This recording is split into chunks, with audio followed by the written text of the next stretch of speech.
Very Bad Wizards is a podcast with a philosopher, my dad, and a psychologist, Dave Pizarro, having an informal discussion about issues in science and ethics.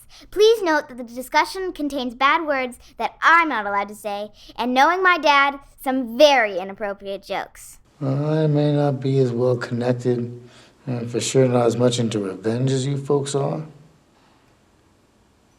But if you're jiving with me, my man, I say to you... The Cleveland boss has spoken. Pay no attention to that man behind the curtain.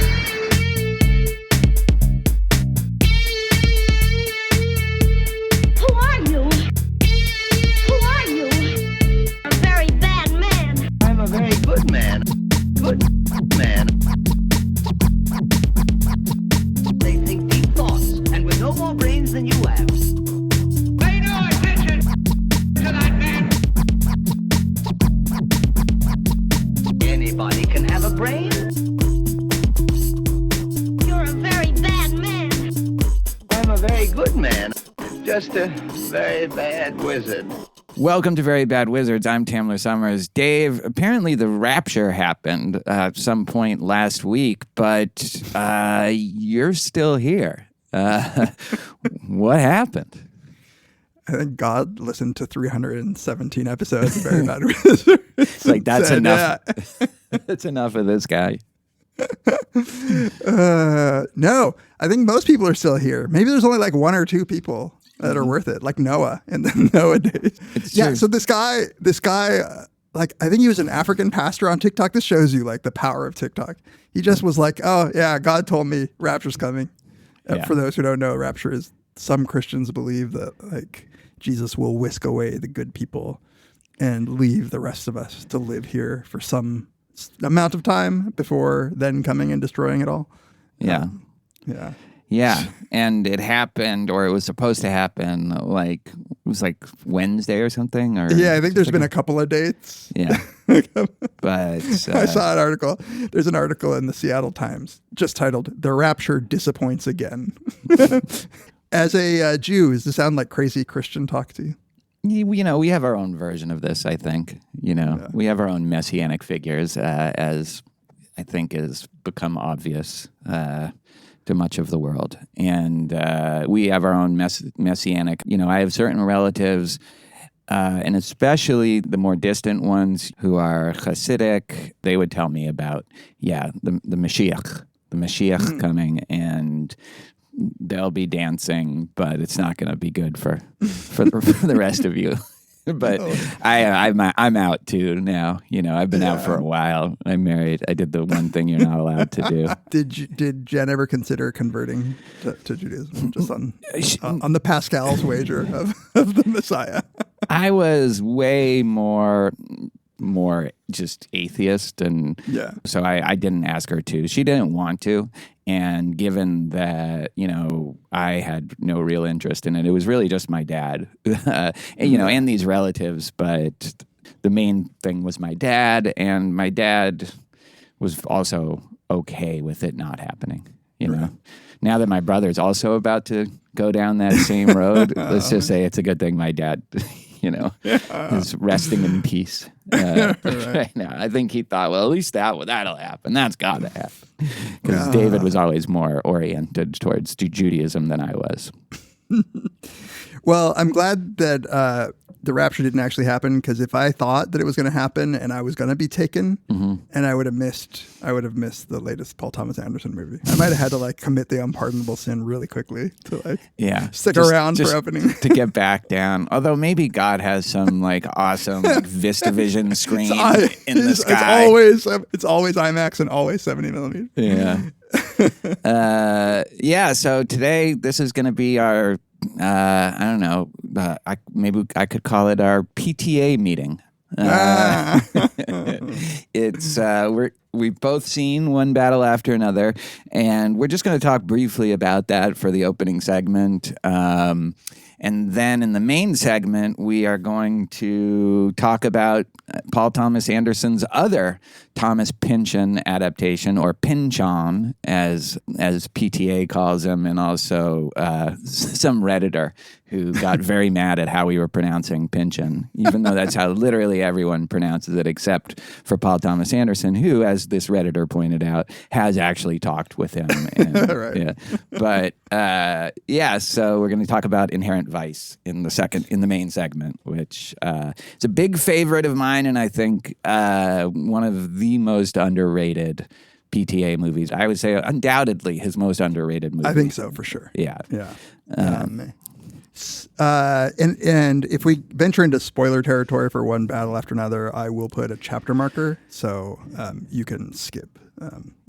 We'll let you know if we enter that territory. So you just saw it last night. I saw it over the weekend. I couldn't wait. Like, my wife was away. We're gonna go see it again tomorrow. But I saw it last Sunday. You saw it last night. We barely talked about it. What'd you think? Man, I loved it. It's still brewing in this way that, like, even, when you just watch a movie and you're like, I got to think about it. So that's kind of even why I want to talk to you about it. I know that I loved it, but it's still brewing in my head. Yeah. But the one thing that I texted you was that it's almost a 3-hour runtime. And even for the greatest of movies that are that long, I check my watch at least once. And I just never did for this. Like, he's such a master of all genres, but he made a movie that's just like paced well. It just never, the pace never stops. It's always move, move, move, go, go. Everyone's running and driving and chasing, and it's kind of amazing. And I feel the same way. And I don't always feel that about his movies also. Yeah, I don't. The Master is intentionally so not like that. His movies, even the great ones, you feel the runtime. Yeah. Yeah. What else? What stuck with you? Well, so the other thing I was going to ask you is, and I haven't read much about it, but obviously the setting, the events that are occurring at the beginning of this movie are like super topical, but they can't have been planned that way, right? Yeah. I mean, so there are these internment camps for illegal immigrants, and I was wondering if this was like being taken as like some attempt at a statement by PTA. Yeah, I don't think he's like that. I think, it's not we've had kids in cages and that whole thing since the first Trump administration, and actually I think before. And certainly also during Biden's time. It just it just depends what the media wants to focus on, and it's definitely ramped up and gotten a lot worse, which is why I think it seems so timely. With the ICE agents just going and kidnapping people off the streets, and they're these shadowy figures, and that feels new to us in the world right now. And but obviously this was shot before Trump was elected. Right. And the story was written before. Do you want to read just the synopsis you came across? Yeah, sure. Yeah, this is not ours. I'm just reading to give the context. Bob is a washed-up revolutionary who lives in a state of stoned paranoia, surviving off-grid with his spirited and self-reliant daughter, Willa. When his evil nemesis resurfaces and Willa goes missing, the former radical scrambles to find her as both father and daughter battle the consequences of their pasts. Yes. Fair enough. The one thing that leaves out that I think we can say without spoiling anything too much is that the first, probably 45 minutes takes place in the past, which I guess is around 2010, 2009, 2008, when in this world, was a ton of real revolutionary energy of the kind that I think we associate. And in the original novel, Vineland, that inspired this, the Pynchon novel, it was like the 60s and the Weather Underground, and that real kind of Black Panthers, the real revolutionary fervor, and you get that, but it's it's 2009, 2010, and it's kind of at its height. That's the sense you get is this revolutionary group. What is it? The French 75, right? That was kind of at its peak then. Yeah, so like you get the first 45 minutes of that, and it's not exactly a montage, but it's also not a montage of their revolutionary activities, blowing up banks and freeing robbing banks and feeling themselves. You know, they're kind of winning until they're not. And it's a really, I was very moved by the movie also. Like it's very heartfelt. It is, and you the one thing you did tell me was that it's like so much of it is a father-daughter story, which is absolutely true and absolutely was making me choke up at times. But it's like fun, funny, like action, touching. So he's not only a master of sort of crossing genres, he's like within a movie. He does a pretty damn good job of switching it up. Yeah. As just a pure action movie, which he's never really done, it's great. Like, it's awesome. And there's no CG. This is pure practical effects. And just some of the coolest car chases, just regular chases, gun scenes, explosions, like all of that. And you just floating through the movie and just caught up in its momentum, which one of the, like that's why I love the movies. That's why I go to the movies. That's why I want to just like get immersed in it. And then to also, like you say, have this sweet father-daughter, like, I don't know, it captures it really well, especially the kind of fuck up dad who has some substance issues, like, and the daughter who has to be more responsible than the dad sometimes. And like, definitely giving Liza vibes there. She did. Especially after our Ask Us Anything that we just posted, where you're talking about your daughter meeting your weed dealer. There's this story you might have heard about PTA that he tried to go to film school. And in one of his screenwriting classes, the professor, like the first day or two, said, if you're here because you think you want to write the next Terminator 2, you should leave. This is not for you. Yeah. And so he just left. And that says something about him. He's not just trying to make like artsy fartsy movies. He wants to make good movies. Yeah. And he makes good movies. And he appreciates the craft. And it's really, there's no one like him. The closest might be Tarantino, but they're very different filmmakers. They're very different, although Inherent Vice and Once Upon a Time in Hollywood, like as I was rewatching it this time, I was like, Once Upon a Time in Hollywood is Tarantino's almost attempt at a PTA movie. Yeah, that sounds, I think that's right. Yeah. It's the way in which both these movies and Once Upon a Time in Hollywood, it's these people who are slightly past their prime, past their use to the world, and it's... The world is moving on. The world is moving on without them, and they don't know how to adjust to it, but substances are involved. And then they get their shit together. That's actually true in all these movies. They get their shit together enough to do something good, even if maybe the war is probably lost or unwinnable, Right. Okay, so obviously this episode is not about one battle after another, but just a few things I have to talk about. One is the performances that we'll get to, but one thing I haven't talked to you about yet is that first bit.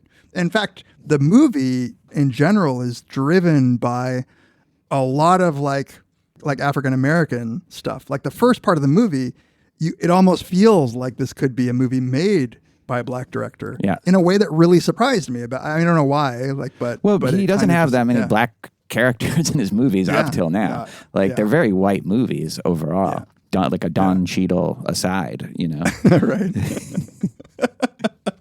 Oh, Don Cheadle. And I liked it. And there's even a little nod to the movie Set It Off when they're robbing the bank. This is our Set It Off moment.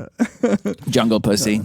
Jungle Pussy. I guess playing herself. She says, this is what power looks like. And that's in that early section where they're really, there's an optimism like we could win, like the resistance might overcome this.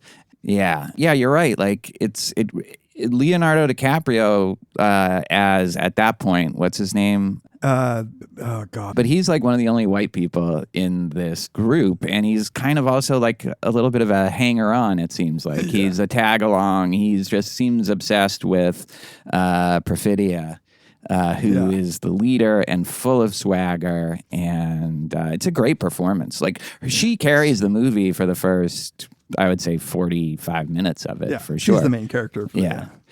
And yeah, outstanding performance. Do you want to say anything else about it before we get into some kind of spoiler? I don't think so. Because to talk about performances, we're going to have to talk about plot. So let's just jump in. All right. So who are your favorite performances in this?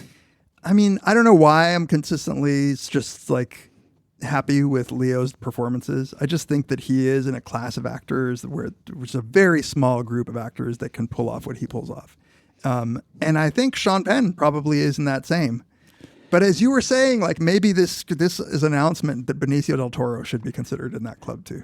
Absolutely. Yeah. I thought he was, if I had to pick one actor that I thought was like gave the best performance that in the movie and maybe that I've ever seen him give, I think it's him, because the way when he's kind of choreographing, moving all these people, these immigrants that he's been housing up and away from these like police and whatever special forces that are descending on this town, and they have this kind of like underground tunnel system that he has to do that. He has to deal with Bob, who's trying to plug in his cell phone, his like big ass phone, and find out where his daughter was taken. He's just like dealing with all of this in the smoothest possible way and the funniest, lightest possible way. And it all kind of culminates in the scene where he's arrested for drunk driving, and he does this little dance. I mean, it's just a beautiful performance. It's like he, in some ways, like the most optimistic thing in the movie, because like the contemporary present day revolutionaries seem like they're a mess, they're disillusioned.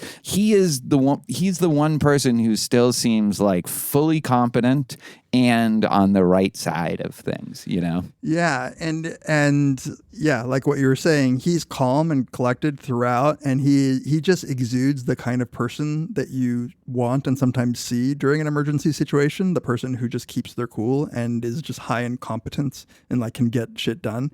So this is a sanctuary town for immigrants. They have like a full on, you know, basically network of tunnels, a sort of like an underground railroad to get immigrants to safe places. And as he points out, like there was just one line where he says to Leo's character, like, Bob, we've been doing this. They've been coming after us for 200 years. Like, we got this. And so he is not the revolutionary that's blowing up shit, but he's not a Johnny-come-lately to this revolution, you know?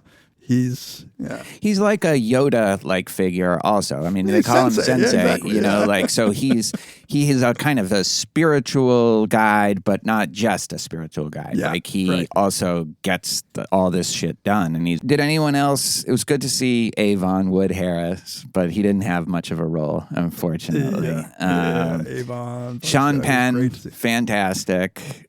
Just an incredible like character actor at this point in his career. I mean, he has been for a while. I remember the moment I realized Sean Penn was like a force to be reckoned with, I think, was in Carlito's Way, where I didn't even know that it was Sean Penn for the first half of the movie. Yeah. And he has a very physical performance, let's put it that way. Yes.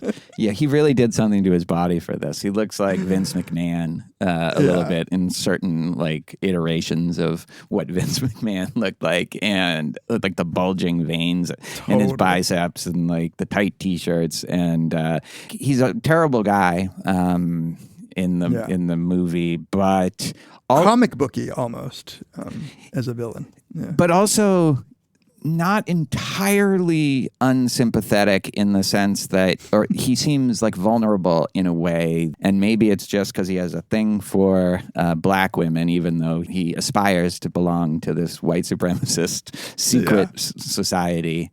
And he seems to genuinely have really loved Perfidia. Like, you know, when the daughter is saying something bad about the mom, because the mom, he's like, no, she was a righteous warrior. Like, you know, even as he's, and this is a spoiler, so you should not listen to this anymore, but he's kind of taking her to be killed, but he wants her to know that her mother was like a real fighter, like someone to respect. Yeah. And so it's things like that. She was a rat. Yeah, but he looked out for her throughout her witness protection. What started off as infatuation, obviously, sexually charged infatuation, it really does seem like he cared. He's like bringing her flowers to her house. But, you know, I was gonna say, her pussy don't pop for... pussy don't pop for him. Right. The other performance I thought was great was Regina Hall's. Understated, but still like a centerpiece of that second half, or maybe the latter third. And I thought another person who's calm under pressure. Yeah, and I thought Chase Infinity as Willow, the daughter, is very good. She's great. Yeah. And there's just so many other fun performances. The skateboard kids are fun, and that whole scene, that chase scene, as they're running along the roofs and they're just like flying, then he just falls and immediately gets tased. In like kind of unexpected for an action movie. You're just like, wait, I thought this was going a different way. The running gag of him, not knowing the revolutionary passwords. Yeah. The Gil Scott Heron revolution will not be televised. Like he's just smoked too much weed to remember. Yeah. And so they have I would say the running kind of comic element of it is here's this old revolutionary who pops on like the Battle of Algiers to like bask in the nostalgia of the old days where like he felt like he was part of something meaningful, and now is just living in a kind of witness protection program themselves. They're kind of off the grid, trying to raise a daughter as a single father, but still has those. But the running gig is now that he has to re-enter the revolutionary world, he just doesn't remember how to do that, and it's a new generation of like rule followers and sticklers and like pain in the ass millennials. There's a little facile critique of that generation. I thought. I will say that I kind of also thought that it was a little ridiculous. But I didn't mind it, like thinking about it more. But I would say facile might be the correct way to describe that. But not like but Gen Z came through, or whatever that generation is now. Well, so this is what I wanted to ask you. Like, do you find this to be an optimistic movie or a pessimistic movie? Because by the end of the movie, I was so like focused on this as a story of affection between father and daughter, I was left optimistic. Maybe it's just me, but if the point of the movie was to think about like the state of the world, I didn't end up. To me, the relationship was the emotional center, and the other stuff was how we get to that relationship. So I didn't feel dejected about the future. I didn't feel. It felt on the nose as I was watching it, like, oh fuck, yeah, this shit really is going to go on, and I did feel at times like, is this going to spark actual like revolutionary attempts? But there were definitely moments like when the town is all acting in unison, where I felt good. So yeah, I guess overall I didn't feel pessimistic coming out of this, but that's upon reflection of one day. Yeah. When I walked out of the movie, I did feel a little like there was a kind of global pessimism or fatalism. And I guess the reason is because you have that prologue where this revolutionary group is kind of at its peak, the French 75, but it also seems unstable, right? Like inherent vice, which we'll talk about very shortly, that idea that there's something like intrinsic to the movement that means that it will degrade kind of inevitably. And I feel like that applies to that group. There was just something that just couldn't hold, the center cannot. The center can't hold. And so that's exactly what happens. And then 15 years later, it's worse. Like things are worse. And you're like, it didn't work. Like none of that, it all failed. And the present day revolutionaries seem fragmented, disillusioned, like the Regina Hall character, you're right to call out. It's good. It's great performance, but it's understated because there's just a kind of pathos and almost like resignation to that performance. She's still doing good stuff because she's a good person, but I think she doesn't believe like there's much point in it all, and she turns out to be vindicated. They all get raided because this girl brought a cell phone too far into the escape, And so now they're all going to jail, you know? And they and this is definitely a spoiler. You alluded to it earlier. Like the fact that Perfidia, Tiana Taylor, the leader of this revolutionary group, the fact that she snitched on all of her revolutionary group that got a lot of people killed, like got a lot of her friends killed. Like that's a big deal, you know, like to do that just so you can escape to Mexico. Absolutely selfish. Yeah. So that's what made me feel ultimately a little pessimistic about it. But at the same time, exactly that scene that you're talking about, there's two scenes. There's the scene where everybody in the town is like trying to help get all this stuff. They're working in unison, like they say. So there's some organization to it. And then there's the scene in the when Bob is arrested after he falls from the roof. And there's just these people in there that can help him. Like the person who processes him sends him up to the doctor, and they have nurses there that are ready to help him escape. So it seems like there's something organized and moving and at least helping people get stuff done, you know? Okay, yeah. Okay. Now that you're saying all this, like something is hitting me that I think I felt but didn't know, which is the difference between the network of immigrants who are, you know, led by Benicio del Toro and in this town, and the revolutionaries from whatever the aughts, is one is built on real human relationships. Like Benicio del Toro and everybody in that town all seem to care about each other and to have each other's backs in a way that previous revolution was more about blowing shit up. And there's a decay within a few years in that group. But this other group has been at it for 200 years, as he says. And the moments that you see that cooperation, that collective effort, are helping each other, not destroying. Not that I'm against like the blowing shit up for the revolution, but I think that is maybe my optimism, and that hits with, to me, the center that does hold in the end is Willa and Bob, like the father and daughter, working by any means necessary to get back to each other. And this movie would have been really dark, and here's true spoilers. This movie would have been really, really dark if what I feared was about to happen would have happened, which is she shoots her dad in that last at the end of the chase scene. It could have ended like that. Yep. I was worried about that too, and I was begging. Like I was literally like begging the movie not to do that. Like I was just like don't do this. I get it. I get why you might. I get. I know, but I need them. Yeah, I know. It would have been a completely different movie if that's what she did. But she snapped out of it. Like you said, the optimism is she like the relationship wins. That's it. That's the payoff. The payoff is that we have seen that this guy raised his daughter as a loving, good father, and that to me it is inevitable that wouldn't happen, even though I was scared of it, because that's like the heart of like the movie. Like I think it's just like yeah.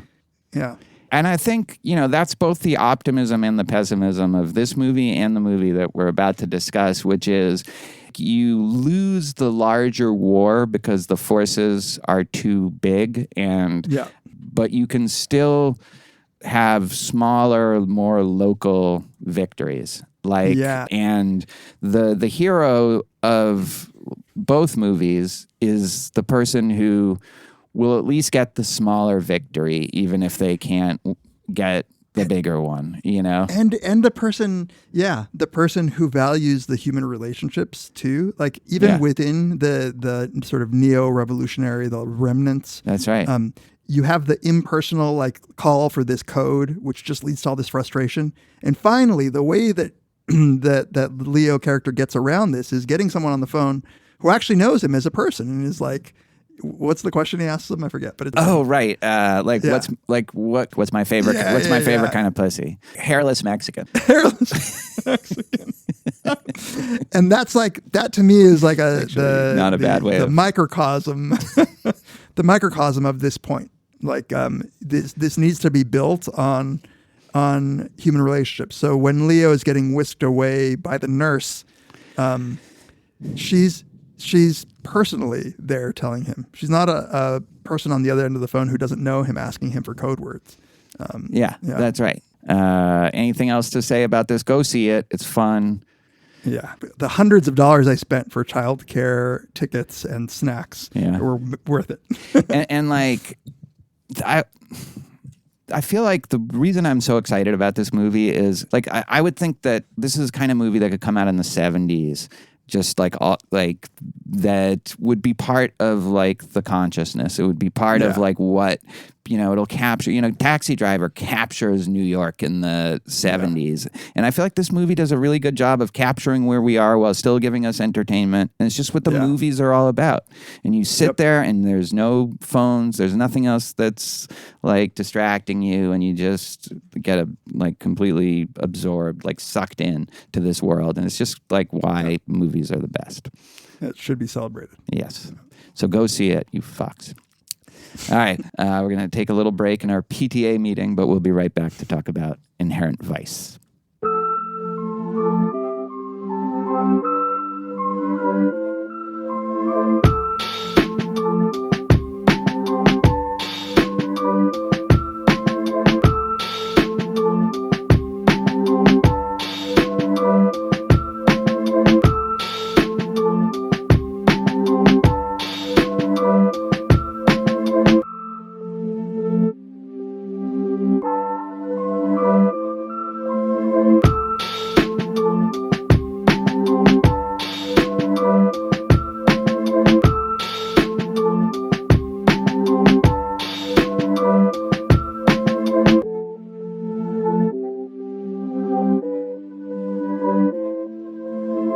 Welcome back to Very Bad Wizards. This is the time of the episode where we like to take a moment and thank all of our listeners who reach out, who get in touch with us, who communicate with us, let us know what they think about our episodes. If you would like to do that, email us at verybadwizards@gmail.com. We still read all our emails. You can tweet at us at Peas, at Tamler, at Very Bad Wizards. You can follow us on Instagram or Facebook. You can join the subreddit. And if you're a Letterboxd person, follow me on Letterboxd. I've been trying to post little reviews of everything I see. One way you can help support the show is by giving us a 5-star review on Spotify or Apple Podcasts or wherever you get your podcasts. And, of course, subscribe on all those platforms. If you'd like to support us in even more tangible ways, you can go to our support page where there's swag, where you can give us a one-time or recurring donation on PayPal. But really, our exclusive source of income for this podcast is our Patreon, and we have nothing but tremendous gratitude for our Patreon supporters. We try to give a little back, too, depending on what tier you're under. If you're in the $2 and up per month tier, you will get 9 volumes of Dave's Beats, which is awesome and always has very good cover art too. At $5 and up, a mere $5 and up per month, you get access to our entire bonus episode catalog, including series that we have done on Deadwood, the great David Milch TV series, The Ambulators, we called that series. The Reintegrators, which is us breaking down season 2 of Severance. And there's just a ton of other stuff on David Lynch, on Star Trek, on Ghosts, lots of other stuff there. So, and of course, our monthly AUAs. At $10 and up per episode, you can vote in our about roughly twice a year listener-selected episode topic tournament, and you have access to our bonus series on the Brothers Karamazov. We're looking and thinking very seriously about doing another bonus series along those lines, because we really liked how that one turned out. And of course, at $20 a month and up, our highest tier, you can ask us a question every month and we will answer it in video form for you, audio for all of our bonus tier listeners. Thank you so much to all of our Patreon supporters. We also really like the discussions that sometimes occur when we post episodes on Patreon. So thank you so much. We really genuinely couldn't do this podcast without you. All right, let's get to Inherent Vice. All right, let's get to our main topic on the agenda in this PTA meeting. I'm just going to ride that as like much farther than it can really take us. We're going to talk about Inherent Vice, a 2014 PTA movie. This is after The Master, before, I guess, Phantom Thread was the next one after this. It is based and adapted from Inherent Vice, adapted much more faithfully, having read that book, than from what I've heard. One Battle is from Thomas Pynchon's Vineland. But in this, it's pretty faithful. And a lot of the dialogue comes straight from the Pynchon book. It's actually helpful to consult with having read it for some plot things. Yeah, so this is part of our noir summer series that we've done mostly for Patreon. We've done a bunch of noirs over this summer, now into early fall. And we started with kind of classic noirs, and then we are ending with neo-noirs. And we did Chinatown for our beloved Patreon supporters. And I think this might arguably be the last great neo-noir, although I also love Under the Silver Lake, which came after this. Oh, yeah. But that's a great movie also. But like very much in the same vein. So if you want to, become a Patreon supporter, if you want to check out that whole series, but we're going to do this for everybody because I feel like this movie needs to be seen and appreciated by more people than currently do. It's great. I think. I love it. It is very noir in my book. We always thought of, well, not always, but from the beginning, I think we were going to make this our bookend. Mm-hmm. And it is curious why it hasn't gotten as much attention or love as the other PTA movies. Do you have any theories about why? Like, my gut is the complexity of the plot that is so quintessentially noir, but maybe not for broad audiences nowadays. I don't know. And I think the plot being as confusing as it is, that does separate it from Chinatown, where the plot actually is important and relevant. And in this case, I feel like you're almost missing the point if you try to keep track of like all the different threads of this plot. Like I think it puts you into this mode where you are so like Doc, you're so in his headspace that you're also kind of stoned and confused, and you're supposed looking to at the whiteboard. Yeah. That scene where he's looking at the whiteboard is literally what you might find yourself doing. Yeah. Also, though, you can't ignore it, because it's calling out to you to understand. And that's what I think makes some of these things so interesting. It's like, it's a temptation to try to understand it that you have to suppress in order to really get the movie. Get on its wavelength, Yeah, and it's like a weird thing to dangle in front of the audience, a mystery, but make it something that has to be kind of ignored. Yeah, like I've seen this movie, I don't know, at least 6 or 7 times now. But like, I don't know what happened to Shasta Faye. Yeah, I know. And like the reality of anything that you see in this movie is under question. I would say it has to prove itself as reality. Like the default assumption could be that a lot of it is in his head. Whole characters, I think, are clearly in his head. And, the things that happen, you don't know what the reality is. But unlike, say, a David Lynch movie where you want to really dig deep, not necessarily to solve the mystery, but to come up with some kind of, temporary theory that can kind of understand what's a dream and what's not, and what you also don't feel compelled to do that with the movie either. Right. It's very weird. It's not Shutter Island. Yeah. It's not going to like all of a sudden make sense in retrospect. Yeah. I haven't read the book, but my understanding is that it's underspecified what Shasta is, what her metaphysical status is by the end of the movie. Yeah. Whether she's alive or dead. Yeah. And same with, I think it's actually the movie makes clear, for example, that the character Sortilege, played by Joanna Newsom, a favorite of your wife. Yes, my wife is such a favorite that I met her at a concert in New York, and my wife has a whole podcast dedicated to Joanna Newsom. I think she is the narrator and says a lot of the language in the book that it just goes to this kind of somewhat omniscient narrator in the book from my memory. So she gets a lot of those lines. But I feel like at one point in the movie, it makes it clear that he's imagining, at least the scene with her where they're driving in the car to the estates. Yeah, that's right. At least twice she's in the car and then isn't. Yeah.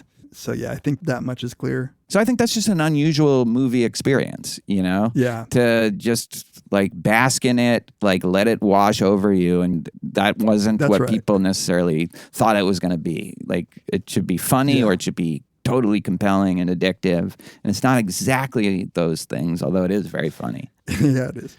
Good physical comedy. Yeah. Yeah, I do think there's something really there about a movie. If it's going to be popular and you make it ambiguous, it has to be ambiguous in a kind of simple way. Yeah. Not like dumb simple, but it has to be like a discussion you can have. Like, was Inception, did he, was he still dreaming at the end? Was a Fight Club, like who was he? This one, it's like, there may not be an answer to whether or not, the Reese Witherspoon character exists or the Martin Short character exists. I was kind of taking the Reese Witherspoon character as real just now. That That's never. the one saw. I mean, I just literally pulled it out of my ass. Like, because point being, like, once you start questioning some of these, like the footing that you have on, say, Shasta being alive, like you're like, okay, well, I have these real concrete clues that she's alive at least up until here. But then you're like, well, maybe she's not alive like from the beginning. Yeah. But once you start questioning that, then there seems like what no is rules. yeah what matters, Yeah. what's real.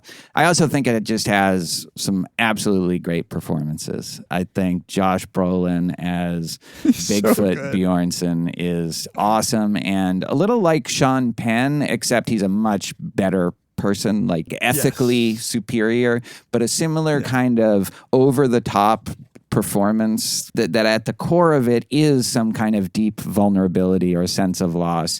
And very much the movie, and even more than the book, makes it clear that they're kind of two sides of the same coin. Doc Sportello and Bigfoot Bjornsson. I literally, so I've seen this movie this time for the episode. I watched it twice, and then I think I've only seen it once before that. And it wasn't until the third time that like even hit me that Bigfoot is also mourning his partner. Like, because it's kind of subtle until you know it, and then it's not subtle at all. But like, it's not really framed as part of the movie. You kind of learn incidentally that, oh, maybe he's alienated by the LAPD because he's mourning the death of his partner. Yeah. Maybe they were also sucking each other's dicks. It's unclear. Unclear, though definitely alluded to visually a number of times, but you never know with that. But also, I think they're both nostalgic for an era that no longer exists. Like, he's nostalgic for the like hippy-dippy 60s Doc is, where, like him and Shasta would just run all over the city trying to score some weed, and you were kind of blissfully ignorant of these shadowy forces that are going on. And I think Bigfoot is nostalgic for the era right before that. He absolutely. like, for him, like, the worst thing is that all these extra roles, like on these shows, like the FBI shows or whatever, Dragnet or whatever, like that's drying up because people aren't interested in seeing those shows with the guy with the square jaw and the haircut and the haircut. It looks like it was out of Fred Flintstone or whatever. Yeah, and he's very much a good character to play, that guy. He's great. He's so good. His performance in No Country for Old Men, when he's not speaking, is just some of the best acting, non-speaking acting. This was a great run. So he does No Country, he does this, he does Hail Caesar with the Coen brothers, where he's so good in that. And then Sicario is also around this time. Like, this is a good Josh Brolin period. Yeah. So should we talk about the categorization of noir? Yeah. What do you think makes this noir? What do you think makes it neo-noir? It is so noir. I mean, it is so intentionally like opening up with a woman coming to the detective, like to the private eye, and saying like there's a mystery, and then him getting in quickly over his head.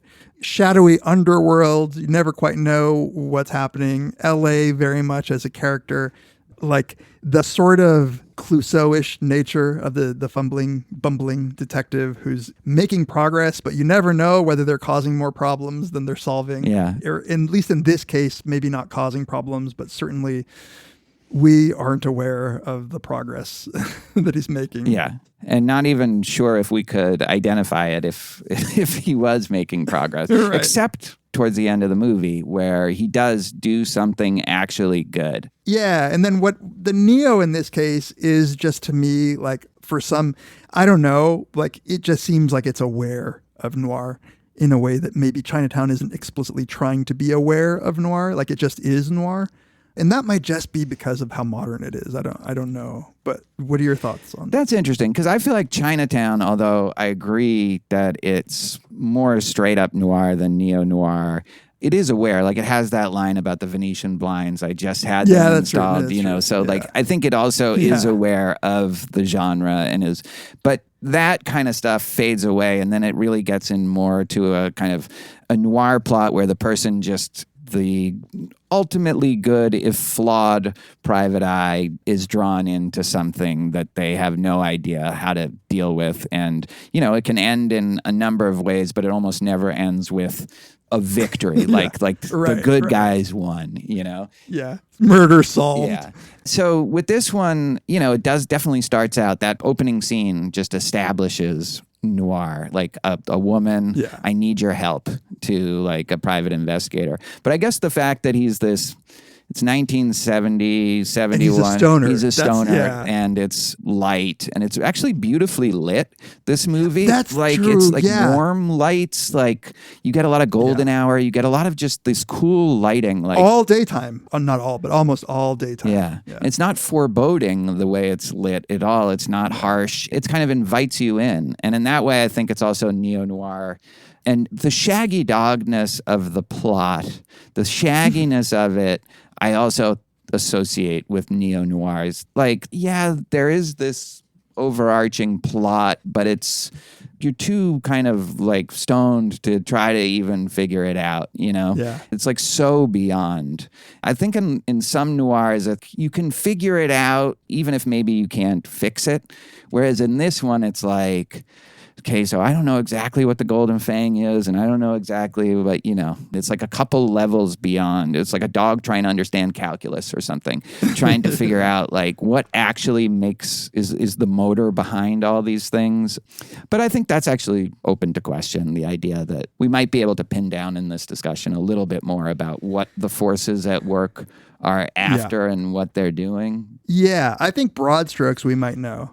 It's just like the individual characters that make it hard. And I think even PTA was saying that he had the Big Sleep in mind, where Big Sleep is so convoluted and there's like multiple threads. And even the author famously didn't know like who killed the chauffeur. Exactly. So, right. Anyway, I would say if I had to make a list of noir movies, I wouldn't necessarily need to put this as neo-noir. I would be comfortable putting it into noir as well. If someone wanted to argue that it wasn't noir, I would say here's one thing that I can't think of any other noir leaving you with the feeling of this movie. Like, I feel like there's a kind of warmth to this movie. There's a kind of sweetness to it that is not characteristic of any, however great, Touch of Evil is, or Kiss Me Deadly. Like, there's not this kind of sweetness and warmth and affection and like. That's true. Yeah. It's not noir in the sense that it's emotionally as dark. Yeah. At least at the end. Yeah. And kind of throughout, like, you get this sense that there's this community of people and that even like the people like Bigfoot are actually kind of good too. And the people who are like the really big bads, we don't see them. Right. Which is very Pynchon, I think. Like, like the stuff that's really going on is at a level that we can't see. Yeah. I just realized, by the way, that we also get a former cast member of The Wire in this one. So, you get Omar. Yeah, Michael K. Williams. That's there's so many like nice surprises, in this movie. Yeah, totally. Martin Short. I'd forgotten he was in this. Reese Witherspoon. Yeah. She's great in this. Yeah, it's really fun that way. All right, so let's do a summary, and then maybe we can talk about some of the characters in this movie. Yeah, so this is directly stolen from the Wikipedia on Inherent Vice, but the film follows Larry Doc Sportello, a well-intentioned but fumbling stoner hippie and private investigator embroiled in the criminal underworld of 1970 Los Angeles, investigating 3 cases linked by the disappearance of his ex-girlfriend and her wealthy new boyfriend. Yeah. Eric Roberts also being the wealthy new boyfriend. I had forgotten that he was. He was in it, yeah. Mickey Wolfman. That's a great scene. Yeah, it's so good. Maybe we should talk about just the opening scene as a way of just launching us into two of the central characters. But so in the opening scene, he's lying on the couch and all of a sudden someone we come to learn is his old girlfriend, Shasta Faye, is in his house and says she needs his help. And she's dressed very differently, we learn, than how she normally dressed. She's not in this kind of hippie costume. She's a normie now, like she's straight. Yeah, I forget how they describe it, like from the straight world or something like that. And she got involved with this real estate mogul, Mickey Wolfman. So she was having an affair with him. He is married to Sloane Wolfman, and she says Sloane Wolfman and her boyfriend, who we meet, are planning to either kill or have committed Mickey and try to make off with all the money, and they want to cut her in on it. And she doesn't know how much loyalty she owes Mickey to tell him about this or what to do about it, but she wants Doc to kind of put a stop to it without involving her. I guess that's kind of what she asks him to do, right? And she knows he has a connection with the DA's office because he's with the Reese Witherspoon character, Penny. Yeah, that's right. I hadn't thought about what she's explicitly asking him it's very for. weird. Yeah, it's so weird. Yeah, but I guess that's it, because like, although he says, are you trying to figure out whether it's right or wrong? She's like, no, I'm trying to figure out whether I owe him like any loyalty. But obviously, I think she's made that decision because she's asking him to intervene. Yeah. Because she knows that he's been fucking the DA, or junior DA. Yeah. And clearly it's a little bit of a sore subject, her showing up. Like, we don't know exactly why they broke up or what happened, but he seems very hung up on her. Yeah, he's trying to play it cool, Yeah. but like very obviously trying to. And she just looks so sad. And they even say like the sorrow in her face, like in the time of innocence, which was probably just a few years ago at most, like she could go weeks with nothing more than a pout. And I think this is a good performance, though I kind of go back and forth on the actress, and especially in this scene. But like, she just looks so sad as she's describing all of it. And so I think that's the thing you take away from this scene, is she just got caught up in something, and there's just a kind of overwhelming sadness. Like, how did I get caught up in this? Who am I? What's happening? And she goes to the one guy that she says she could always count on, Yeah, he never let her down. And I think that's the kind of key to his character, is as much of a fuck up as he might be, similar to the Leo DiCaprio character, you can count on him. He's very similar in some ways, Yeah. right? Maybe it makes sense here to talk about like the general context in which, like, so unlike One Battle After Another, like you were saying, this doesn't root it out of its original time period. It's 1970, like it was written. And the end of the hippie era was apparent, and apparently just sociologically and historically, the Manson murders kind of killed that. And so there is a loss of innocence. Probably everybody was feeling that, and some sort of despair that it hadn't worked to fight against the Vietnam War. Yeah. And her moving into the normie world and living in clearly like the wealth, something that probably would have offended her deeply as like a way to live a couple of years ago. She's been living for the last year. So to come to him, somebody who clearly still has this ethos, despite maybe being bumbling, like has principles, like throughout the movie, he sticks to some principle of like, he's not taking money from people, to a fault. Yes. So to come to him represents so much, like that's such a charged interaction there. It's both like you've been gone a year, I was in love with you, I'm hurt. It is, this era is over, the theme really like of the whole. Yeah. And not only is this era sadly over and might never be the same, but I also represent like somebody who's betrayed that and been living as like this rich guy's side piece. Yep. Just enjoying the money. Enjoying the money, and also I think we learn enjoying the objectification. Yeah, kind of hot. Yeah. I mean, that's such an interesting scene, and maybe gives you some insight into, why some women might be drawn to people who are, as kind of rich and powerful as Mickey Wolfman seems to be, although his power has an inherent vice too. Like when we finally meet him towards the end of the movie, he seems lobotomized, but at his height, like there was a different kind of power. So like the concept inherent vice, the idea is this is something that insurance companies won't insure for, inherent vice. We hear about it in the context of the ship, the Golden Fang. It's an internal flaw that is the intrinsic characteristic of an object or a material that causes it to deteriorate or self-destruct due to its internal properties, such as unstable components or low-quality materials rather than external forces, which I find to be like actually a really good description of trying to understand this movie, and actually also One Battle After Another in some ways. It's like, you can think of it in the smallest terms, like the most local terms of a relationship that might be so great, but it also might be unsustainable in some way, like it is bound to dissolve or self-destruct in some way. You can think about it in terms of all the hippie dopers who then, with that ethos, we're bound to turn to heroin when, heroin comes along. And heroin is, of course, one of the things that completely fucks everything up.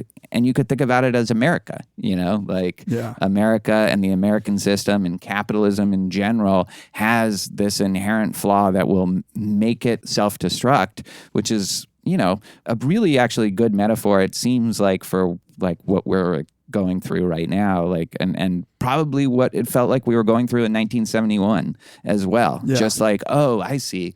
This is completely fucked. Like, this can't work. And it's not because of the commies, and it's not because of, anything else. It's because of us. It's because of like this thing. It was built into it. Yeah.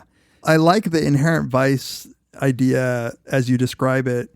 And also just like slightly expanding on it, it doesn't have to be a defect, but merely just like a property. Like I saw somebody talking about it, like an insurance company would never insure vegetables that were going to spoil because like they're just going to spoil. You can't insure them for like X number of months because they're going to spoil in it. That's built in. And so it might be a defect, but it's certainly, you either know that it's built into the thing, or maybe you don't know. And I think in these cases, the hippies did not know. Yeah. America may know. But yeah. I mean, I think we're starting to suspect, at least, that we might have inherent vice. But I think it's a really interesting lens. I know we just talked about One Battle After Another, but without spoiling that, if you skipped that because you haven't seen it yet, just the revolutionary movement. Like, is there something about it, like, how Perfidia was so turned on by the violence of it and the guns and the blowing stuff up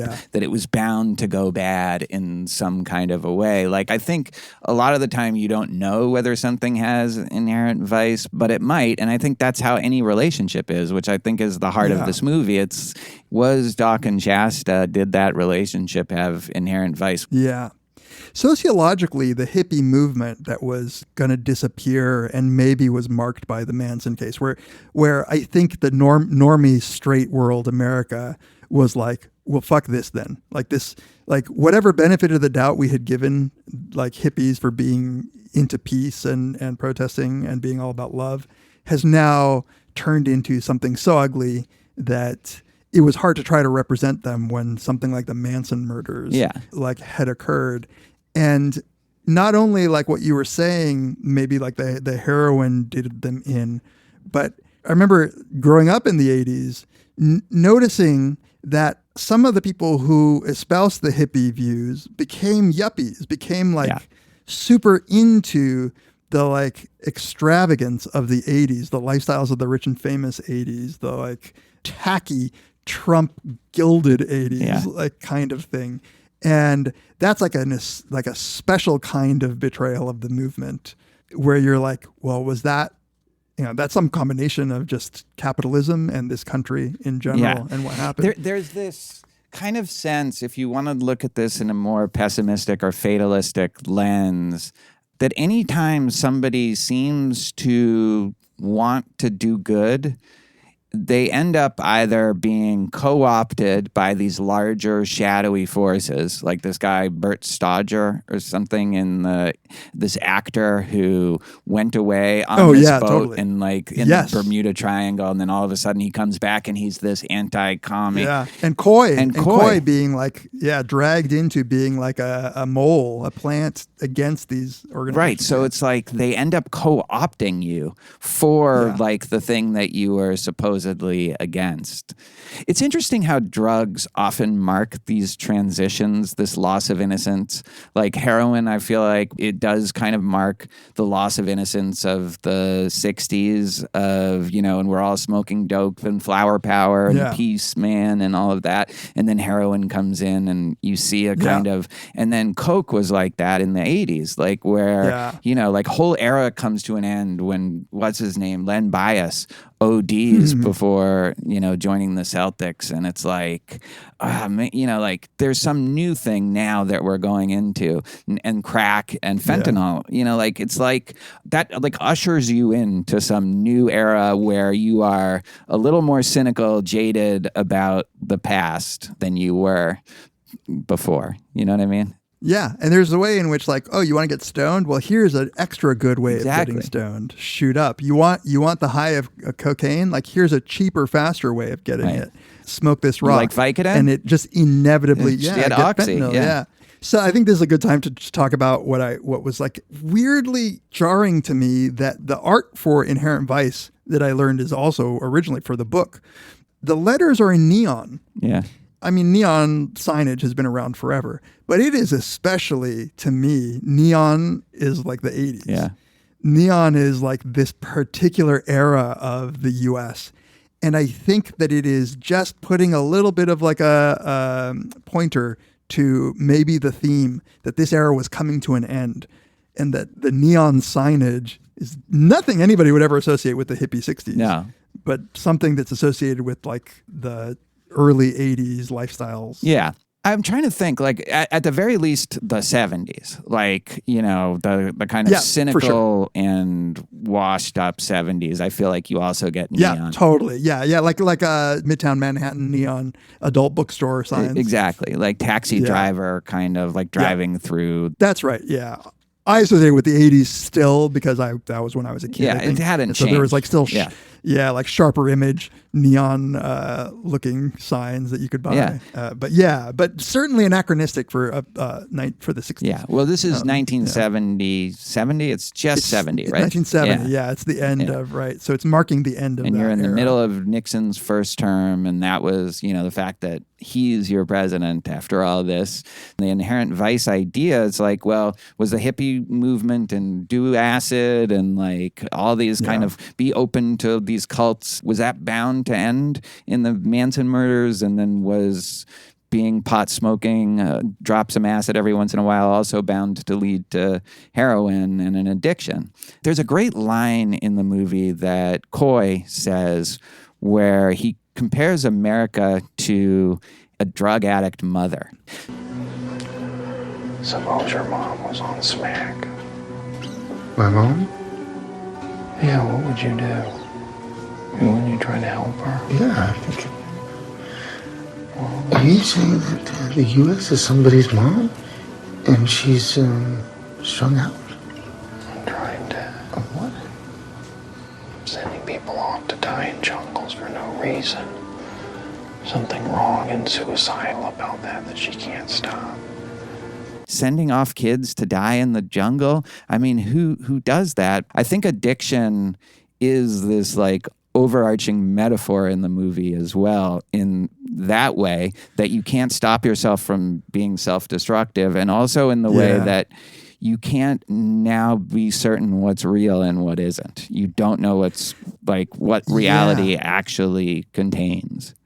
Yeah, this is making me think about the Golden Fang. So like the big bad shadowy organization here is the Golden Fang. Golden Fang refers to a syndicate, refers to a ship, refers to a building. A consortium of dentists. Consortium of dentists who are using it for a tax shelter. But what we know for sure is that the consortium and the ship are smuggling heroin directly from China into the U.S. And there is... Using like right-wing government kind of groups. Yeah. And so as you were saying that, like, it makes me think one of the appeals of a conspiracy theory is there is a little bit of comfort in saying the like destructive heroin that like shred communities was part of this vast governmental conspiracy, not built into the hippie movement, but rather a result of this Golden Fang. And the Golden Fang, as we learn from one of the descriptions of the Martin Short's character, the dentist who's part of the consortium, who's found dead with marks in his neck. Yeah. We learn later those marks are heroin needles that are being used to inject people to die. Yeah. And so that's the Golden Fang, is killing people with heroin. And there is something that's, for a hippie, I could see this as being like the pipe dream of the hippie, thinking, it wasn't us, man. It was this beast that's caused all of this to happen to us. It wasn't in us. It was a ghost ship. It was a ghost ship, yeah. And the ship itself has a similar journey. It started out as a good ship and then got co-opted to, like, it seems like Bert Stodger, when he took it into this area, or he was taken on it, like, he became right-wing, and the boat, according to the Benicio del Toro character, lost its soul then. Yeah. And in the book, it said it would have been better if the boat had been sunk than what it's doing right now. So it does serve as this kind of explanation for why everything has gone bad. Like you're saying, like it serves as this explanation for why heroin has come into these neighborhoods, why Shasta's disappeared, why Coy, Harlingen has to be reporting to all these groups. It is this thing. And as Doc says at one point, I don't know what I saw. Like, we don't know exactly what it is. And in the end, you know, it just ends up getting, like taken over, repossessed. Yeah. By the Department of Justice, with no faith that it's going to do anything other than maybe change into a crack delivery boat. Right. Yeah, exactly. Yeah, I love the story of the actor who owned the boat originally disappearing to the Bahamas and coming back anti-commie is exactly what they're trying to do with Mickey. So here is a guy who became like multimillionaire from his real estate Shady empire. California real estate. Shady California, yeah. And he appeared to have like a real change of heart and wants to start giving money away. And this is just a threat to the government, to the establishment, to the anti-hippie, to the anti-communist movement. And so they have to do something. So they take him and they have him committed to this loony bin and brainwash him into now turning around and becoming not only the capitalist that he was, but now like a Vegas landowner, casino owner, like even worse, because they're essentially doing what they did. Whatever method they used to turn that old actor around, they're using to turn him around.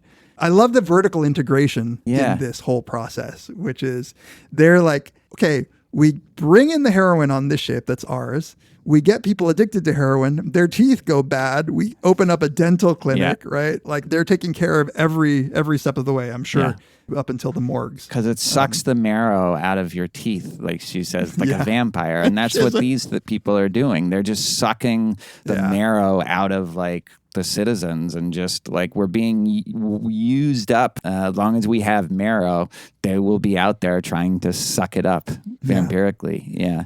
The only good sucking in this movie is the pussy eating club. Jade. One of the saddest moments for me is when the guy's like comes back and his Artesia Crips turf is completely gone. Oh yeah, because Michael K. Williams, the Omar character. Yeah, because the real estate mogul has taken over Channel View Estates or whatever in Artesia. Yeah. I like the Artesian Crips is very funny. I know. That's a very Thomas Pynchon thing. All right, let's go through some of the characters. Yeah. I guess we'll start with Doc. We've barely mentioned Joaquin Phoenix's name. Not a huge favorite of ours, but I think he's very good in this. Yeah, he's great at this. I'm not a huge Joaquin Phoenix fan, but he plays this role really well. This sort of like his affectations, so he's like confused and his like mumbling and there's very dude vibes, Big Lebowski dude vibes in the way that he responds to people where he's like, wait, what? Like he's very straightforwardly confused by the things people say. Yeah. Yeah. I wanted to ask you that in general, by the way. It does feel really influenced by Big Lebowski. Obviously, just the pot smoking guy trying to, figure out what's real and what isn't, and like gets involved in something way, way beyond his outside the scope of this paper. But like he gets actually shit done in a way that the dude never would. Like he has a basic level of like, this is my job and I do have some resources to actually accomplish something, which is very much quite a not few. here. And the dude is not a PI. He sort of falls into that funny role. But I can't speak ill of this performance. It's a great performance of someone who can't get over a breakup because not only do they miss the person, but they miss the time of their life when they were with them. So she's both her and a metaphor for a time where things seemed better and more hopeful. Yeah, it's unclear like what you hear about the relationship. It's unclear like why. There's obviously more to it, like you say, like maybe being wistful about the whole time in life. Yeah. Because it doesn't sound like they had like the most amazing chemistry.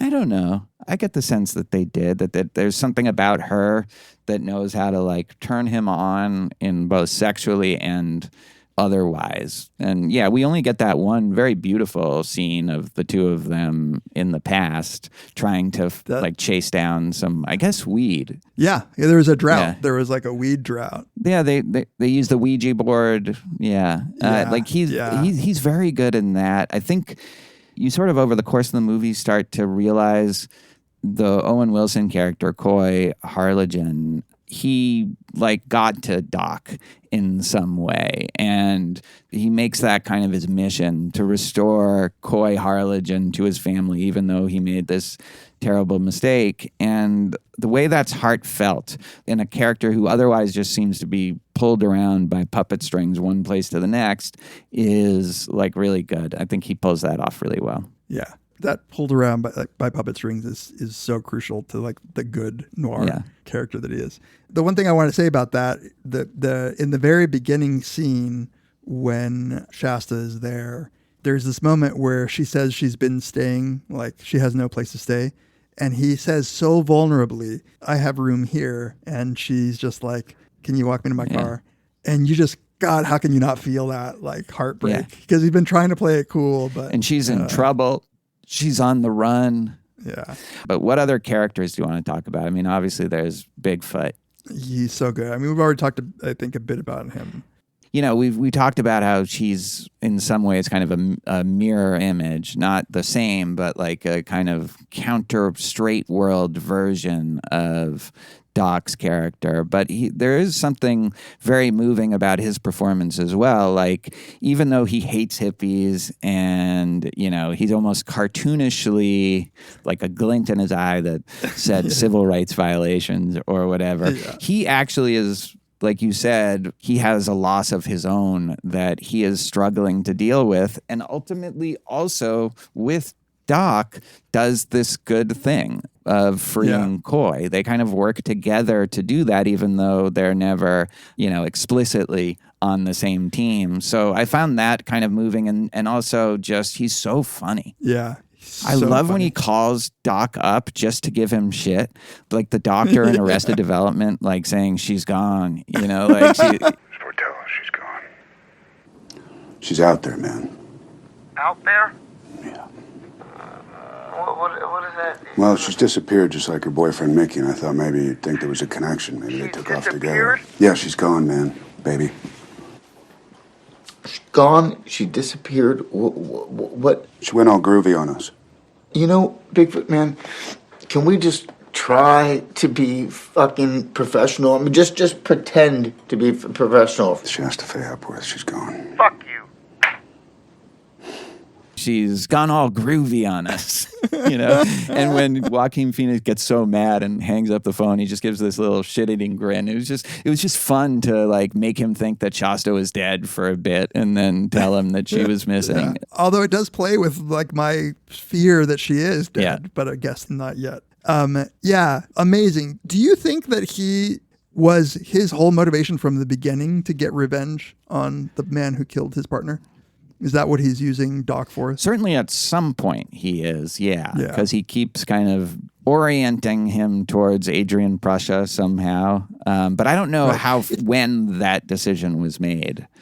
Yeah, and it's very confusing a little bit to like get what's going on, because at first it seems like, okay, this is just his foil. This is just somebody who he's working against. But no, he's feeding him bits of information, and he's still putting him in like some real fucked up situations. Totally.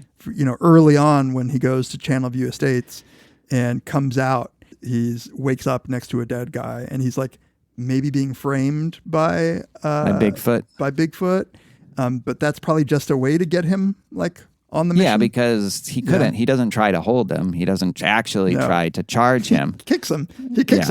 Yeah. No, I mean, that's exactly the level of plot stuff that I haven't even really fully tried to figure out is like, when did he, but that is, I guess, what he is doing. I think so. And I think this is why it's like a kind of a tragedy as a story about Bigfoot. It is just as much. And that's why I think in my favorite Joaquin Phoenix moment in the whole movie, when Bigfoot comes in, if he does, and takes a puff of his joint and then just starts eating up all his weed, and Doc is looking at him and just a single tear comes down his cheek, where I think he's realizing that like Bigfoot has been in pain this whole time. It's like he has this kind of beatific look on his face, and it's like, oh, we're the same.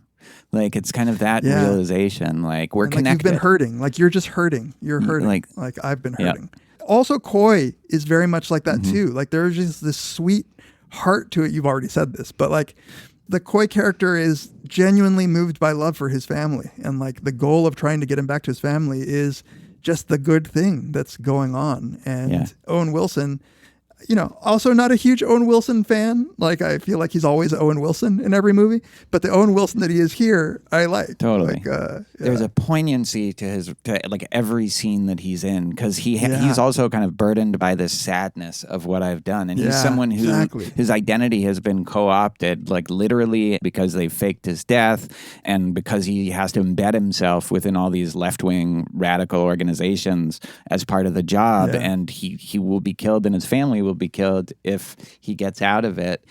Yeah, and when he talks about it, like, he takes responsibility for getting to this point, but it's also so clear that it goes against everything he believes in, and he doesn't belong doing what he's doing, and that's what makes it such a good deed to restore him to his family at the end.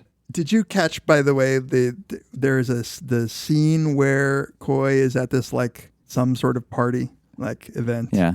This is where I think he's saying, Doc is saying that he noticed more and more, like at all of these left-wing events, there's like increasingly people who clearly are infiltrating. Yeah. But there's one that's just well put together as to make it look like the Last Supper. Yeah. It's like the final scene in that party as... exactly. Yeah. No, that's great. Yeah. And again, like, it's one of those things where you question your reality. Sticking with Coy, for like... The thing that I remembered coming out of this movie, and actually he even says, Doc, that the thing that's sticking in his mind is the little kid blues that he says when he asks about whether his daughter had the little kid blues. And he's like, they get that. They get that. And he's like, I didn't see anything. And he's like, no, she has it. I fucked up, like. And I can move in ways that you may not be able to. Shh, how'd the baby look? Yeah, with this. Sweetie pie. She look good. No sign of them little kid blues. Little kid blues? No, that happens. They get that. No, I can see. You saw it a little bit. I blew this solo, man. It's like being stuck with a borrowed horn. Where did it come from? That's when the weight of what he's done, which is another really interesting connection with this in One Battle After Another, is this character that turned snitch and because of that can't see their family. And in this movie, like, that gets rectified because Doc really doesn't let people down. And when the mother, Coy Harlingen's wife, says, like, can you look into this? I don't think he's really literally dead. Named Hope. Yeah, Hope. That's right. Hope Harlingen. He says he'll do it and he means it. And you believe him, you know? cartoonish moment when he sees the picture of the baby when it was heroin. Yeah, exactly. Like, that's another thing that makes you question what is real and what isn't. Do you think sortilege is real? I mean, I think not, right? Because she never talks to anybody maybe else. She was a real person, like at some point in his life. Yeah. But like she's not. Maybe there she now. was the one from the Ouija board, and she's taken an outside importance because that's a good memory for him, and it was a kind of a peak moment in their relationship. But yeah, just that they're driving in the car and then talking and then she's gone, like makes me think she's not real. But she's good. Yeah, she's good. I like her voice as the narrator. I think she does a good job. Sortilege, that word itself means like divining through the use of like cards or drawing lots or whatever. So it's very much the Ouija board telling the fortune. Yeah. Interesting. Yeah. Yeah. I know we're not going to talk about scene by scene, but one scene that stuck out to me comes kind of at this point in the movie when he first goes to the estates, I guess, where the artesian crypts used to be. And it's this, kind of deserty area. And he's walking up to it. There are these flags kind of everywhere, these little like red flags. Yeah, like open house real estate flags. Yeah. And when he turns around, like it's just desert, but then he turns back and you just see all these like police and like... They're like all like snipers who have been hiding in the background, and then they like move when he turns around. Like they move in unison. So you're already again in this kind of surreal space. And then when they go in there and we meet Jade, who I think gives an absolutely great performance. Jade, she's great, awesome. In the movie more than you would think. Yeah, she's everywhere. That's a great neo-noir thing, is every time you go somewhere, you still see that other person, even if it's a completely different context. And she has critical information for him. Yeah. She's very pussy focused. She has the like, does he know about the pussy eating special? And I love this moment where she says, "Are you a cop?" And you think she's going to say, "Because if you are a cop, like you have to tell me," or something like that's the norm. But she's like, reason I ask is if you were a cop, you'd be entitled to a free preview of our pussy eater specials. She just always brings it back to that. She is great throughout the movie and a good noir character in that, like the way she talks is kind of noir. Yeah, like a girl don't want to get involved with something like that, if you know what I mean. Totally. Yeah, and she just knows more than other people do. But it all is like, it's at that point it's just dreamlike to me. Yeah. Like, one, what is a like brothel doing in like the model home area of the Channelview estate? It's like what is that? Two, like you said, all of the cops that are secretly following him, and then when he comes out and wakes up, it's like a whole army of LAPD surrounding him, which just wouldn't happen. So it's just very surreal. It's true. What is it doing there? We later learn that it's like money laundering for the Golden Fang drug operation. But even as a money laundering thing, why would it be in the middle of like this brand new real estate development? Yeah. And that's where we meet Bigfoot for real. But he's already talked to him in the TV, like... He's a Renaissance detective, Sam. Yeah, that's great. Yeah, and he loves to suck on things. Frozen bananas. When he's asking him if he's fucked Shasta, and he's like trying to like hand gesture it without saying it, and so he does the thing with his finger, and then when he just licks his finger and puts it back into like the thumb and forefinger thing is so funny. It's so good. Yeah.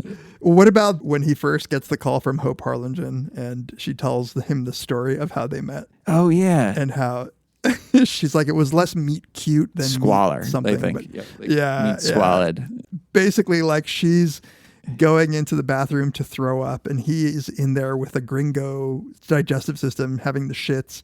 And she's like throwing up into the toilet while he's shitting into the toilet, but he gets a boner. And I love that she tells him all that, and he's clearly stoned out of his mind, and he's trying to like be professional and put up a normal conversation. That's what makes his reaction to the photo also very funny. Is it's like it all comes out in a blip, and then he goes back. Yeah. He kind of keeps his composure. Her teeth are like super big; they don't fit into her mouth, but like they've been replaced because she was a heroin addict. Yeah, the vertical integration point with the teeth and the thing is so perfect, and that's very Pynchon-y that there's this big like, it's almost like mechanical system that's like a perpetual motion machine or something that all just kind of feeds into each other back and forth. That's what you're up against in like probably the world, but certainly like in a Pynchon novel. Right. So here is where Hope is asking him to find Coy, even though they say he died. She believes he's alive. Yeah. And she has good reason, I guess, to believe she's alive. She never ID'd the body. But this is where the narrator tells us that Doc had known it to happen, that people refused to believe the people they loved could be dead, and came up with all sorts of alternate stories, which is just sort of like another thing to make you wonder in the end whether or not Shasta is dead. Yeah. And maybe this whole thing is his way of trying to deal with Shasta being dead, in the same way the Golden Fang being the explanation for, he wants an explanation for why they're no longer together. And this is his whole kind of drugged out fantasy.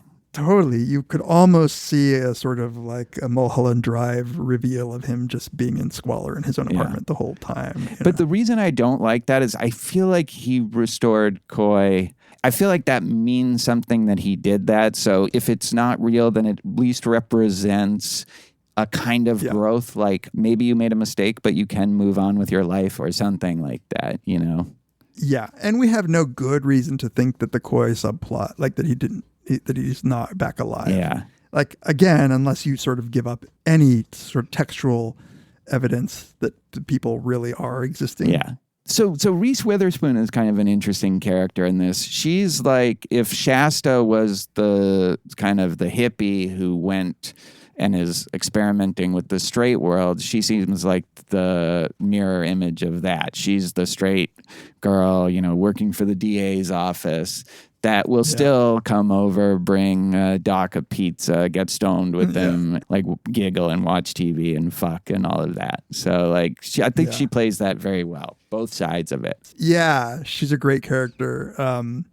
One thing I wanted to talk about actually is the scene where he goes to Sloane's house, where he goes to Mickey Wolfman. Yeah. That, like, it is Big Lebowski vibes to me again. We meet Sloane's like spiritual advisor. And that's another one where I was like, this seems kind of surreal. Just her face and her body seems surreal. Like she looks like she's been constructed by a series of plastics, like expensive plastic surgeons. Yeah, maybe. I like how she's also in mourning, as evidenced by the little black veil she has, even though she's in a bathing suit and like party. Yeah. We meet the Chicano housemaid, or is she pretending to be that? And all the ties. Like that whole thing, I don't know totally what to make of the ties of all the women. Are we to believe that part of what Mickey Wolfman is up to is like running women too? Like it does seem like at least Shasta's story about the way she's treated seems like she's part of a stable of women that get like loaned out maybe. Yeah, it could be like an Epstein thing, although you don't get the sense it's quite that, or certainly that it doesn't necessarily involve underage women. No, right. Yeah, I figured you would like the Mexican housekeeper, just knowing her. There's a bunch of characters, like that character who comes and does like laughing gas, like nitrous with him. Yeah. She was actually, I looked her up. She was a porn star. She's supposed to be the sister of the guy who got bodyguard, shot. Glenn Charlock. Yeah, who she didn't like. But she gives him a bit of relationship advice at the end as she goes. So she's another kind of almost spiritual marker on the path, of whatever path of spiritual growth he's on. Like she's someone, and she says, you know, as someone who's been down that road, you have to figure out a way to move forward. Yep. Good advice for somebody in the midst of the heartbreak that he's in. There's a couple other scenes I want to call out before we wrap up. I love the scene where he first meets Owen Wilson. So Jade has told him to come down and meet her. And this is where we're introduced to Coy and also the Golden Fang. She says, she ends it, the note, beware the Golden Fang. Yeah. At Club Asiatic in San Pedro. It's Club Asiatic, and it's foggy, so you can't even really see. The lighting here is kind of beautiful. And Coy, again, in a very surreal way, kind of emerges from the fog into it, and they have their first conversation where he asks him to look into his family after he's just been to see his family. And it's just such a cool scene. I love it. The fog, it's such a nod to like almost Casablanca-ish. Yeah. But yeah. Which leads him to just investigate this foggy ghost ship that he's just heard about. Like even Coy says, I don't want to know about this ship.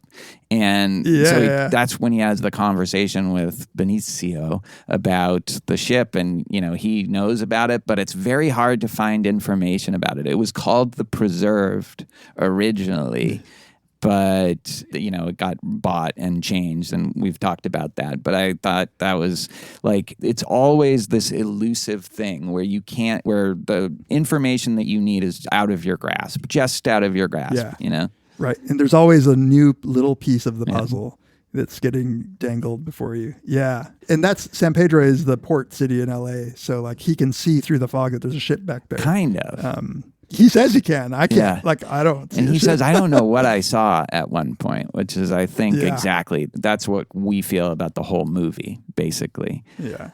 There are so many characters and subplots in this. Like, so the Japonica Fenway subplot is like kind of crazy, but one of the things that I caught is, so Japonica Fenway is a daughter of an attorney who Doc had previously been hired to investigate her disappearance, but she'd just run away. And he mentions that the dad, Cooper, maybe Fenway, is from the law offices of Voorhees Kruger. Yeah. Did you catch that? Yeah, that's... Yeah, Voorhees and Kruger, which is, again, like Jason Voorhees, Freddy Krueger, where you're just like, okay. Yeah. That can't be, right? Yeah. That's in his head. Then you also realize in the same way, like, you're in a David Lynch movie, so like anything is already going to be heightened and surreal. Like names are always going to be fucked up and weird in a Pynchon thing. So Japonica Fenway, great example. Japonica. And she shows up in the dentist, the Martin Short's office, just completely randomly because like he's got some really good coke and he's very generous with it. Like it's very funny. Yeah, he's like, oh, greedy hippies. It's from Darmstadt. And Martin Short is great. And he seems like, even though he clearly is part of this consortium, he's definitely a cog in the wheel. He seems like a good guy, like overall. Yeah, he's fun-loving. Yeah, let's all do some coke and like, let me go quickly fuck my receptionist while you have at it with the coke. And then, you guys are going somewhere? Sure, let me tag along. Sure, let's all go.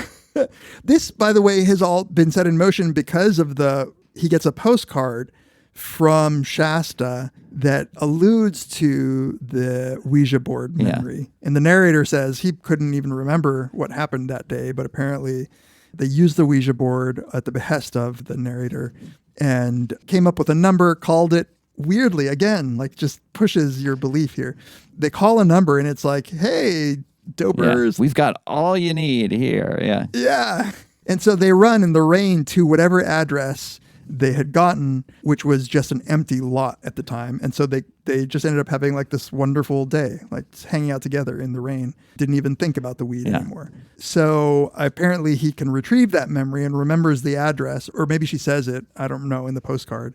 He goes to that same place that was an empty lot. And that's where like the Golden Fang headquarters now is. That tall golden tower that Tamler and I couldn't figure out if it's a real building anywhere or not. Yeah, it's interesting. At first it says he didn't remember it. And then the narrator says later it was one of his best memories, coming late as it did in the thing. I don't know if that was a goof or, again, there's so many references to memories being fried, Doper's memory. It's like maybe you remember it and then you don't. That was confusing to me at first. Did he remember this or not? But so he just goes to that address solely because of that memory. Is that right? Yeah. A heading. Yeah. Right. There's so many things I don't catch in this movie. He runs there and that's where the building is. So you really is like, well, this can't have been a real clue. Like, why would they have called a number, however many years ago that was, gone to this empty lot, and then it turns out that it's like super critical to the Yeah, plot. it's the name of the ship that he's just been talking about. Yeah. And then he sees, but it's where all the connections are made. It's where the vertical integration is brought to light. But it's such a funny scene. And then when Denis comes in with the steering wheel, and he's like, funny I because he can't couldn't drive. actually drive the stick It's shift. not, but it's not the stick shift that was the problem. It was just driving in general. She was literally the wheel got in the way. Yeah. Somehow. And so then they get pulled over in another really weird scene where you're just like, wait, why is this? Are you thing? the great beast? Japonica says. I love that. I have that written down, where they're all fucking just high on coke and paranoid and sweaty and their hearts are racing. They have some shit in the car that I'm not sure what it is. And they get pulled over and it's just a regular couple of cops pulling them over. It's not even part of the conspiracy or anything, unless maybe they know to let them go. And the first thing that she asks Japonica, who's driving the car, is, "Are you the Great Beast?" And then they get really paranoid that they might be part of a Mansonoid. And 3 people or more is cult. considered a possible cult, they say. Yeah. And so that makes Martin Short think, oh my God, the Mansons are back. Right. Which is a funny thing that it would still be so, obviously he didn't live during that time, but it would have been such an event that people would be afraid of cults. Well, it's and also a counter-revolutionary tactic to just automatically assume that 3 people or more is a cult. And so any kind of solidarity or organizing that you would do, they can now call a cult. But that's kind of the thing that's happening right now. We're trying to designate certain organizations terrorist organizations. Now it's not cults; we call them terrorists. Yeah, or gangs, 3 black guys hanging out together. You might be a gang. Might be a gang, right? Exactly. So that's part of the whole operation as well. In that quote I read about how is it destined to just get swallowed up by a money-loving, faithless system? If it is, it's also because of these kinds of things, the things that take Mickey Wolfman, who wants to give rent for free, brainwash, Bermuda Triangle. Yeah. Can we talk about that when he goes to this Chryskylodon Institute, which is a clinic in Ojai, which is in the valley, north of LA. Doc pretends to be coming down from the bay to check out this very clinic. Chinatown-like scene. That's right, yeah. And it's also just such a weird, it's a very creepy thing that's going on. Clearly they're brainwashing people there. But again, I'm not believing some of the stuff that he's relating to us, because the guy who is in charge of the clinic and giving him a tour says, this is our Zen garden. And he says that they transported the Zen garden, each grain of sand was transported in place by some of our more obsessive patients. Yeah, that's very funny. Yeah. And they're playing the anti-communist propaganda from the actor Bert Stodger, Bert Stodger 24/7. Yeah. And the owner of the facility, or the manager, tears up. Right. Yeah, and then he sees Mickey Wolfman, the person that's been missing, presumed dead, part of this big conspiracy, and he's done. Right. And that's when he says, they're helping me wake up from my bad hippie dream. And you almost see him sad about what's happening, and then he snaps right back at the end of his Well, it's because when he conversation with brings Doc. up Shasta, I think. When he brings up Shasta, it's when he kind of breaks and he says, go away, little hippie, Yeah. That's where I think Shasta's dead. I agree. I haven't had a really strong opinion about this until right now, but I think Shasta is dead. Mm-hmm. I think that last scene makes it kind of clear. It almost makes it seem like maybe they're dead together. And the scene where they have sex and she talks about when she comes back and it's all fixed for her. She's going to go up north. Yeah. The big clue is she's wearing the very thing in that last scene that the narrator said she used to always wear. Yeah, in the hippie days before she joined the straight world. Now she's wearing that exact outfit, and they have it's almost like breakup sex or whatever, but for dying.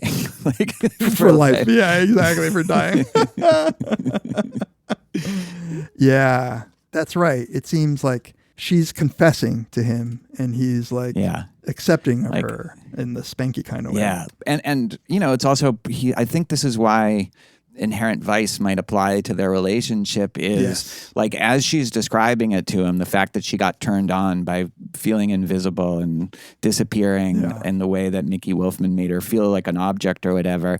And that's terrible. And she was pulled towards that, but that's also like kind of what turned him on, which is why it was something that couldn't maybe sustain itself, because the very thing that made her stand out for him is the thing that was going to lead her eventually to go down the road she went down. Yeah. And she describes inherent vice as like a feature of her. Yeah. And so it seems as if like she was too self-destructive to be sustainable. Yeah. So maybe it just applies to her and not their relationship. Yeah. I think also both. Yeah. Yeah, it's such a good concept, actually. It's such a good metaphor for so many things. Yeah, anything else you want to say? You know, it wraps up in a fun way with like this sort of action. You know, he gets caught by the Adrian Prussia and what's his face, and they're threatening to like kill him because we find out that the dentist, Martin Short, has been found dead, basically shot up with heroin. And he realizes they're going to do it to him. He's handcuffed to a pipe, pulls out a little thing, like a little shiv, a little Jimmy that has Shasta's name on it. Weird. I don't know what that's from. Yeah. Oh, but he does see her necklace. That's another realization that I think she's dead. And it might have been that guy, the neo-Nazi. Who had the necklace, yeah. Yeah, he has a necklace, and he looks at it, and he's just been given a joint laced with acid and PCP. Yeah. But he's, in that moment, he's like, where'd you get that necklace? Like, looks funny on you. And I think that's when he realized she's probably dead. Didn't make that connection until, you pointed it out. But yes, absolutely. Yeah. And then he escapes, kicks the guy's ass, shoots Adrian Prussia. He goes out and he sees Bigfoot's there. And Bigfoot was just like, I trusted you to get out of that situation. And he's loading up his trunk with 20 kilos of heroin, of like the pure uncut stuff. That they've been importing, And then like they go swap cars, puts it in his car and leaves. And at first I thought like, why is he trying to like frame him so bad? I thought they were like cool at this point. But it seems as if what he's doing is knowingly giving Doc leverage to negotiate with the Golden Fang in order to secure the return of Coy. This is what I was saying before, that like they're working together to free Coy. Yeah. And like he gave him the leverage, and knowing that he wanted to get Coy out of that movement. So it's actually turns out to be very sweet, but it's hard to pick up like when you first view it that's what's happening. You think, oh, he hates hippies, he's framing him. But if he was framing him, then he would arrest him with exactly. He's clearly not doing that. And it's a very good kind of comic cut to him just in his kitchen with like 18 bags of like stuffed with 20 kilos of heroin. Yeah. And it's Japonicas father that's the go-between that allows him, and they do like a very funny like trade-off, like hostage trade-off for the drugs and Coy. Yeah. And I guess the last scene is him and Shasta, but the scene before that is him watching the reunion of Coy and Hope. Yeah. Yeah, very beautiful scene actually. It is, yeah. And then we get Bigfoot eating the weed. That's right. And the tear. Yeah. I think both of them, whoever's real or whatever's real, the real good ending is Coy and Hope. And what's her name? Amethyst. Amethyst, yeah. But Doc and Bigfoot have to do some mourning for things that are irrevocably lost. Yep. Irrevocably lost. Yeah. Irrevocably. And they do it together, and they literally speak in unison at one point. Very Lynchian, maybe not quite Lynch, but could be. It's making subtext text at that point. But in the final scene, it's him and Shasta just driving inexplicably. I guess not inexplicably, possibly you could think she's actually back, and it's before she's gone up north. So they're driving, and she has this conversation again about like feeling like we're underwater, which suggests that she drowned. And she's still looking very sad in the end. But then right at the end of, I think it's like maybe the last shot of the movie, it kind of brightens up on his face and he gives almost a little smile. So I have to think that it's like something positive, whether he's getting over her death or the loss of her, Or maybe he's thinking you can still do good works in this world, even if you can't win the larger war. I don't know what it is, because I don't think we're supposed to know exactly, but he feels good for a second. He smiles. Yeah. And it wasn't until you said something earlier that now I think, or he's dying too. Yeah. Yeah. So I saw somebody saying, like, if the narrator, Sortilege, is this almost supernatural, like an oracle-like presence, that there might be something about her, like, gifting him this last moment. Yeah. Because he confesses to her that, like, he really wants Coy to be reunited, and she's the one who tells him, well, do it. You know, like, if you want this to happen, like, make it happen. That's what I mean. There are these characters who seem like they're usherers on the journey. They, like, take you on the ship across to the next shore, you know, like the woman who visited. Very Greek mythology. Yeah, exactly. And they get, like, I think maybe Jade is like this too. They always give him kind of key information and, like, maybe a little pep talk. That one that I mentioned earlier that comes and does nitrous with him. Yeah. Porn star named Belladonna. Belladonna, yes. And she's great in it. And she knows everything. She knows that Mickey Wolfson had a guilt trip and, like, wanted to start giving away property. She gives him that piece of information and then also gives him, like, the how to move on after you've ended a relationship. But I also just want to shout out, if we're back on this scene, his notes where he just kind of writes guilt trip and then Spanish. Like, that is literally what my notes look like anytime I take notes. They're completely worthless. I didn't see that he wrote fragments. I think because she said something like Spanish speaking, a fully Spanish speaking operation of something, you know, and he just writes down, like, Spanish. So it's funny. great. Yeah, actually her and Sortilege, like, they're like Beatrice vibes for me. Dante's. Like the Inferno. Yeah. Great movie. Like, I really feel like it should be more loved. Like, even PTA heads can be a little cold to this movie. But I guess we all have those. For me, Punch Drunk Love is like that. Like, it's good, but I can't fully get on. That's right. I have not watched that since the first time I could watched watch it again. Yeah, very good stuff. Just some great, also just fun shots, a little less showy. I would say that's also true with One Battle After Another. They're not these, like, amazing tracking shots or, like, oneers that you kind of fully remember, but it's so cool how everything looks and moves and is framed. And yeah, it turns out there are a few oneers in Inherent Vice that I just didn't even really clock. I don't know if you saw the video essay that I sent to you. I actually wanted to, but it was buried in, like, 18 days of Wordles. Word games. It's about the evolution of P.T. Anderson's filmmaking style. And he points out that you go clearly in his early movies where he's explicitly said that he idolizes filmmakers like Scorsese. Yeah. And they have that, like, Goodfellas energy. Yeah, like, there's a lot more handhelds and, like, the kinds of fancy shots that Scorsese might be known for, that PTA in his later filmmaking seems to have grown into his own style. And so there are a lot more still shots, like framed still camera shots, and less of that vibrant, but to good effect. And I think this is where it's starting to kick in as like it's not flashy. Even Magnolia is a little flashy. There Will Be Blood has some kind of flashy elements, or at least like things that call attention to themselves.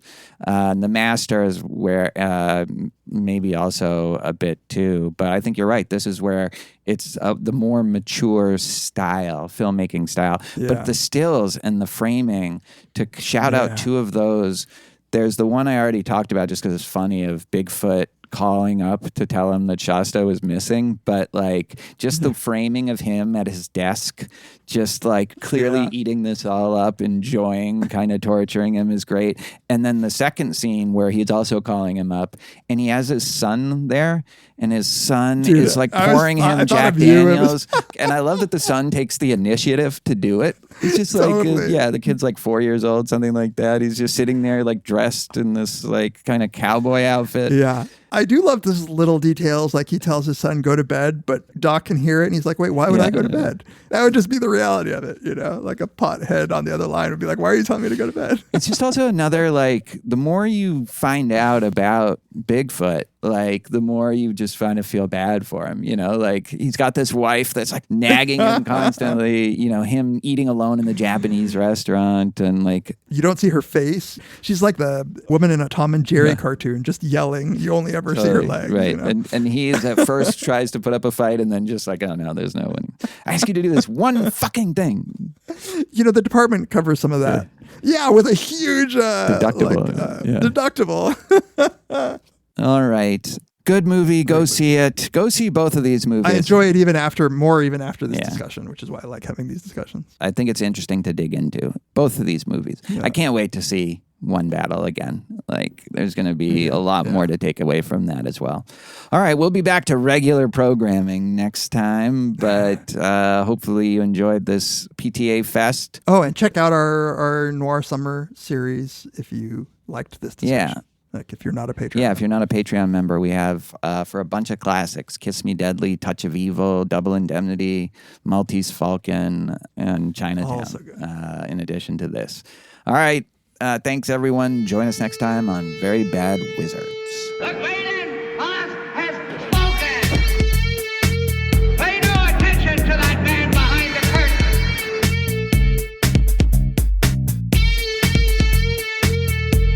Who are you?